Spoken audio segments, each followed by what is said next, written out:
ওনারা আমার সমালোচনা করবেন। ওনাদের কাজই হচ্ছে আবু জাইদের এজেন্ডা বাস্তবায়ন করা, ওনাদের কাজই হচ্ছে ব্রিগেডিয়ার ফজলুল বারীর এজেন্ডা বাস্তবায়ন করা। আমি ওনাদেরকে অনুরোধ করি, এগুলো তো অনেক করেছেন, অনেক চেষ্টা করেছেন, কোনো চেষ্টাই তো কাজে লাগেনি। ইনশাল্লাহ আগামী 6 তারিখও আপনাদের কোনো অপচেষ্টা কাজে লাগবে না, এটা দৃঢ়তার সাথে বলতে পারি। এবং আমার সাইনিং পাওয়ার ছিল বলেই আমি সাইন করেছি। যারা সাইনিং পাওয়ার নাই তারা তো জানার কথা না, তো এটা জানার চেষ্টা করবেন। এখন তো কাউন্সিল এসেছে, আসুন আমরা কাউন্সিল করি, বুটে নির্বাচিত হলে তো আপনার সাইনিং পাওয়ার আপনার জন্য অপেক্ষা করছে।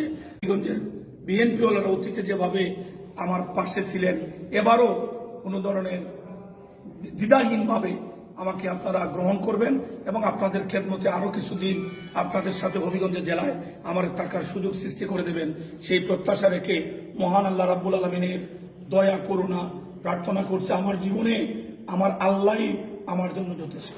আপনারা দেখেছেন কঠিন পরিস্থিতি, মানুষ ভেবেছে আমি হারিয়ে গিয়েছি, আমার আল্লাহ কোত্থেকে যেন দয়া করে আমাকে এই অন্ধকার থেকে আলোর মধ্যে নিয়ে এসেছেন, সাগর থেকে আল্লাহ তীরে নিয়ে এসেছেন। আমি বিশ্বাস করি এবারও তার ব্যতিক্রম হবে না, কারণ আমি বিএনপিকে আমার রাজনীতি দ্বারা, আমার ব্যক্তিগত কর্ম দ্বারা আমি কোনোদিন প্রশ্নের মুখোমুখি করিনি।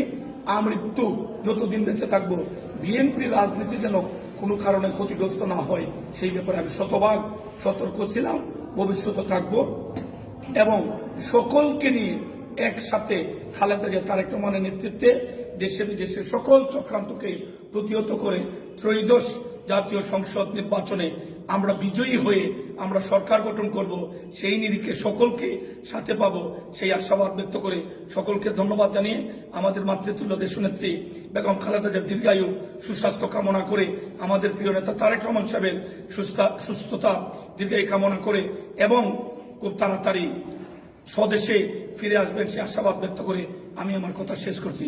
সবাইকে অসংখ্য